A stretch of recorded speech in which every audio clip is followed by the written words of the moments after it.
Pagkalipas ng ilang minuto, binalita na rin ng ng Bilyonaryo News Channel sa kanang Batas PH. So dumami na. Dumami na ngayon yung babalita kanina. Ang hinihintay kong magkumpirma kanina, yung mga malalaking news outlets tulad ng Inquirer, Rappler, Philippine Star, GMA, ABS, wala. Hindi sila naglalabas ng balita. So sabi ko, ano kayang totoo dito? Kaya nung nagla-live na sana ako ng topic na yon para ibalita, tapos may nakita akong pinost ni Harry Roque na screenshot nung kanyang ticket sa eroplano papuntang Vienna, Austria. Sabi ko mukhang mukhang hindi totoo. So hindi ko tinloy yung live kanina. Kinalaunan, lumabas yung balita na sa hearing ng Senado kanina sa budget ng DFA. Nagkataon, kanina rin pala nakasalang yung budget ng DFA, pinag-usapan sa Senado. Di syempre, nandun yung mga matataas na officials ng DFA. Sinamantala ito ni Amy Marcos. Syempre, nag-aalala rin si Amy Marcos, kaalyado nila si Harry Roque. So tinanong ni Amy Marcos sa mga officials ng DFA na nandun kanina kung kumpirmado nga bang naaresto si Harry Roque. Hindi naman kumpirmado ng DFA. So sabi ni Senate President Tito Soto, nag-request siya, pwede po bang pakikumpirma? So hanggang hapon, hanggang gabi, walang confirmation. Ano ba talagang nangyari? So ngayon, medyo nabubuo na ang nangyari. Marami na tayong nakitang mga itong si Harry Roque, in-interview ni Maharlika, yung kanyang kaibigan sa Buljakan TV, yung vlogger na nakabase sa US na si Maharlika. In-interview si Harry Roque, kwininto niya ang nangyari. So ngayon, may sinabi si Harry Roque kanina sa interview sa kanya ni Maharlika, ang sabi niya hindi siya inaresto. Siya daw ay kusang sumama. Kasi daw masunurin siya. Yun. So, kumbaga, ang pinapalabas ni Roque, voluntary yung pagsama niya, hindi aresto. Pangalawa, dadalhin na daw sana siya isasakay sana siya ng eroplano papunta ng Vienna, Austria. Present niya daw yung kanyang certification sa kanyang mga doctors na unfit siya to fly. Inano naman daw yon. Kinilala naman daw ng mga airport authorities na hindi nga siya fit to fly, so hindi tinuloy. So lumalabas dito mga kabunyog, mga kababayan, ang sabi lang ni Harry Roque na hindi siya inaresto. Ang sabi niya, voluntary siyang sumama. So yun ang kwento ni Roque, ang sabi ni Roque. So, inaresto ba siya? Ang sinasabi lang ni Harry Roque, ibig sabihin may pumunta sa kanyang Dutch authorities. At pinapasama siya, hindi naman siya nag-resist, sumama siya. So, para sa kanya, hindi aresto yon. Voluntary siyang sumama. Pero sa atin, alam naman natin, aresto yon. Di ba? Ang ibig sabihin nun, aresto na rin yun. Sa atin, ang ganong nangyari, pinuntahan ka, pinapasama ka, aresto yun. Kaya lang, si Roque, ang sinasabi niya, kumbaga, hindi siya pinersang sumama. Voluntary siyang sumama. Ganun na rin yun. Bakit siya inaresto o bakit siya dinadala ng Dutch authorities? Ang lumalabas mga kabunyog, sinisipa na siya sa the Netherlands. Pinapaalis na siya sa the Netherlands. Mga kabunyog. Kaya lang, ang ini-invoke nga ni Roque na mayroon siyang application for asylum, political asylum. So asylum seeker siya. Yun ang ini-insist niya. Mukhang hindi granted talaga ng the Netherlands yung asylum application niya. Hindi granted. Kaya ang ini-invoke yata ng the Netherlands lumalabas. Kapag ikaw ay nag-a-apply ng asylum, doon ka mag-apply sa unang bansa na in-applyan mo ng visa at kung saan yung first of entry mo. Alam nyo kasi ang Europe kasi mga kabunyog, mga kababayan, Iisa na lang ang visa niyan, ang hindi lang sumusunod sa visa ng Europe, yung UK, United Kingdom, Great Britain. Hindi ino-honor doon yung visa ng Europe.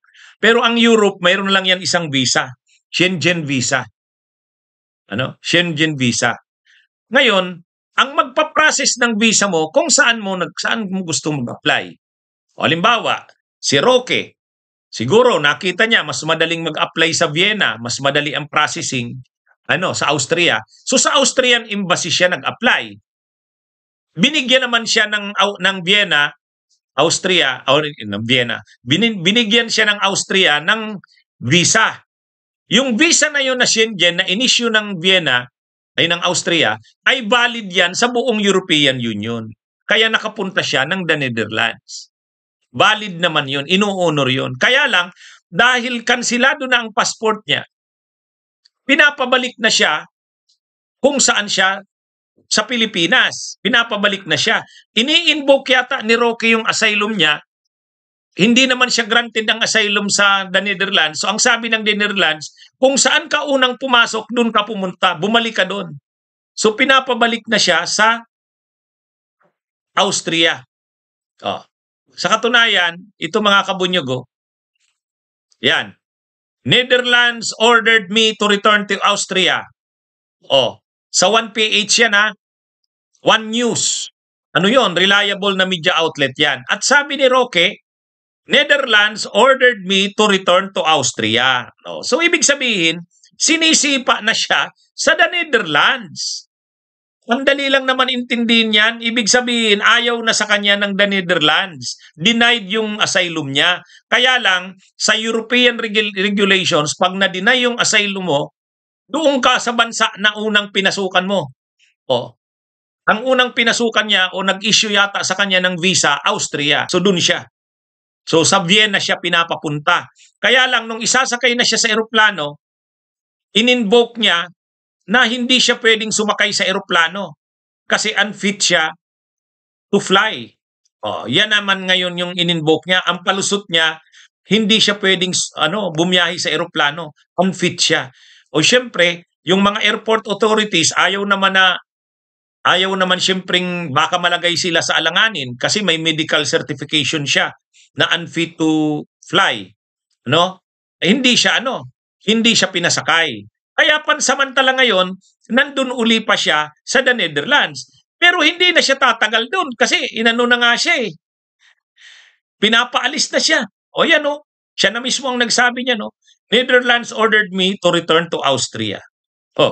Ibig sabihin, si Roque, wala na, hindi siya welcome sa the Netherlands. Mabuti na lang at considerate yung mga airport authorities doon sa the Netherlands nung ipakita niya yung certification niya na hindi siya pwedeng magbiyahe sa eroplano, nirespeto naman yon. Ganun naman ang sa Europe. Siyempre, baka may mangyari sa kanya sa eroplano, may certification ng doctors, in-honor yon. So pansamantala, nandun pa siya sa the Netherlands. Pero hindi na siya welcome doon kasi pinapaalis na nga siya Okay, basahin natin yung kumpletong news niyan. Ito mga kabunyog. Ito yung sabi dito. One News. Attorney Harry Roque has been requested to return to the country that issued his visa, which was Austria, following European Union rules on asylum applications. In an interview with vlogger Maharlika, Roque explained that under the Dublin regulation, the EU determines which member state is responsible for processing an asylum claim, usually the first country of entry. In his case, the Netherlands decided that Austria should provide protection and decide for his asylum request. He was issued a ticket from Amsterdam to Vienna and had already closed his apartment in The Hague. However, airport authorities prevented him from boarding after reviewing his medical passport, which included notes from doctors indicating he was unfit to fly. As a result, Roque was unable to continue to Vienna and returned to the Netherlands. Roque also said that reports of his arrest are false. So yan mga kabunyog, malinaw, binasa natin.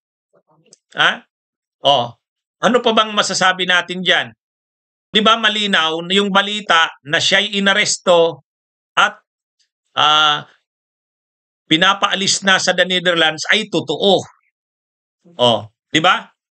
Oh, 'di ba mga kabunyog, mga kababayan? So, ah, mga kabunyog, mga kababayan, totoo hindi siya nadala sa Pilipinas.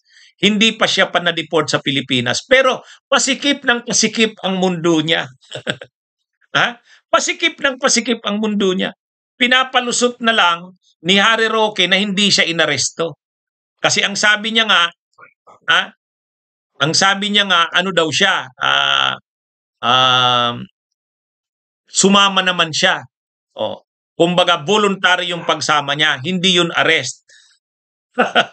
Oh, ayan.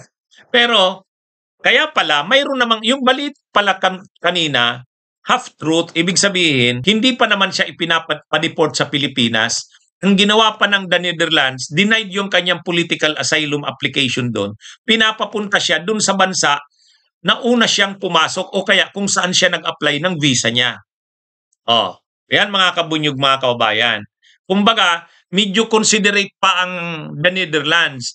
Ayaw na galing ng the Netherlands, i-deport siya papunta ng Pilipinas. Ang malinaw, pinapaalis na siya sa the Netherlands. Hindi na siya welcome doon. At malinaw dito, denied na yung kanyang application ng asylum sa the Netherlands. Kaya yung mga pagyayabang ni Roque nung nakaraang mga araw na granted ang kanyang application, welcome pa siya sa the Netherlands at hindi siya papaalisin doon. Ayan, siya na mismo ang nagkumpirma. Pinapaalis na siya sa the Netherlands, kaya lang, hindi naman siya pinapa-deport sa Pilipinas. Parang ayaw din ng the Netherlands na ang the Netherlands ang mag-deport pabalik ng Pilipinas. Kung mag-a-apply ka ng political asylum, siguro sinabihan siya, dun ka sa bansa na una kang pumasok o kaya yung nag-grant ng visa mo. Austria yon. Kaya pinapapunta siya ng Austria. Pero malamang sa Austria, i-deny din siya doon. Pagdating niya ng Austria, baka i-deport na siya. Kumbaga pansamantala lang, hindi pa siya naibiyahe pabalik ng Pilipinas. Pero wala na. Pasikip ng pasikip ang mundo niya, mga kabunyog, mga kababayan. Kaya, yung yabang ni Roque, ngayon, ang nakumpirma natin, denied yung application niya ng asylum sa the Netherlands. Yun ang malinaw. Di ba? Mga kabunyog, mga kababayan? Denied yung application niya. At pinapaalis na siya sa the Netherlands. Ang sabi sa kanya, pumunta ka doon sa bansang unang pinasukan mo o nag-apply ka ng visa mo. Doon ka mag-apply ng political asylum mo. O yun, pupunta na sana siya ng Austria.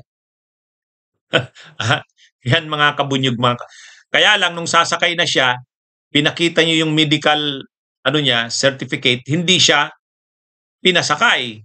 Kasi syempre, ito mga kabunyog, mga kababayan, delikado yung baka naman may mangyari sa kanya. O syempre yung airport authorities ayaw din na malagay sa alanganin. Pero ang malinaw dito, pansamantala, parang binalik, nandun pa siya sa the Netherlands, pero hindi na siya dun welcome. Hindi na siya welcome. Yan ang malinaw dyan, mga kabunyog, mga kababayan. Anyway, bukas, abangan natin pa ang mga susunod pang mga dito. Yung kwento ko sa inyo ngayon ay based pa lang sa nakita ko. Ano ba talagang nangyari? Bunyog, bunyog, halikan na kasama ka. Bunyog, kapag buklod ay may pag-asa. Luzon, Visayas, Mindanao, isa ang pananaw. Sa bagong Pilipinas ang bunyog isisigaw. Bunyog.